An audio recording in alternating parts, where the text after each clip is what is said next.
Hello বন্ধুরা, তোমরা সবাই কেমন আছো? আজকে আমি তোমাদেরকে তৈরি করে দেখাবো টক বড়ই মাখা। আমাদের গাছে কিন্তু প্রচুর টক বড়ই হয়েছে, এগুলো আরও বড় হয়। তবুও আমি ভাবলাম ছোট থাকতেই এই টক বড়ই মাখার ভিডিওটা তোমাদের করে দেখাই। নিচ থেকে পাড়াটা একটু কষ্ট হয়, তাই আমি ছাদ থেকে গাছেরগুলো পারবো। এই টক বড়ইটা ছোট বড় সকলেই খুবই পছন্দ করে। এই ফলটা ভিটামিন সি সমৃদ্ধ ফল। আমার বাড়ির সকলেই এই ফলটা খুবই পছন্দ করে, তাই আমি মাঝে মধ্যেই এই বড়ই মাখাটা বাড়িতে করি। এই বড়ইটারও বড় হয়, তবুও আমি ছোট থাকতেই এই মাখাটা করলাম। এখানে আমি বেশি কয়টা ছিঁড়ি নাই, যেহেতু বাড়িতে আমি আর আমার মা থাকি, তাই অল্প কয়টাই ছিঁড়লাম। এখন আমি এই বড়ইগুলোকে বোটা থেকে আলাদা করে খুবই সুন্দরভাবে পরিষ্কার করে ধুয়ে নিব। এখানে কিন্তু আমার বড়ইগুলো ধোয়া শেষ।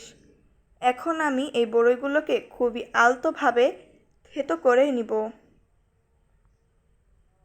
বেশি জোরে দিব না, বেশি জোরে দিলে একদমই মিহি হয়ে যাবে। তোমরা নিশ্চয়ই দেখতেই পাচ্ছ আমি কিভাবে থেতো করছি। একদমই কিন্তু মিহি করিনি, একটু আস্ত আস্ত থাকবে বড়ইগুলো।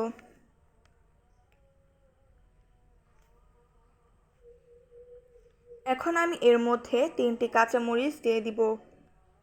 আপনারা যতটুকু বানাবেন সেই পরিমাণ মতো কাঁচামরিচ দিবেন। এই মরিচগুলো আমি একইভাবে আলতো করে থেতো করে নিব। এখানে আমি টক বড়ই আর মরিচ থেতো করে নিয়েছি। এখন আমরা এর মধ্যে পরিমাণ মতো চিনি দেব। যারা চিনি না খান তারা চিনিটা স্কিপ করতে পারেন।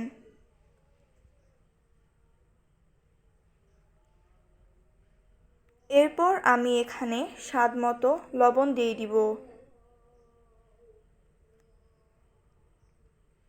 এখন খুবই ভালোভাবে মাখাটাকে চিনি লবণের সাথে মাখিয়ে নিব, যাতে করে চিনিটা ও লবণ গলে যায়।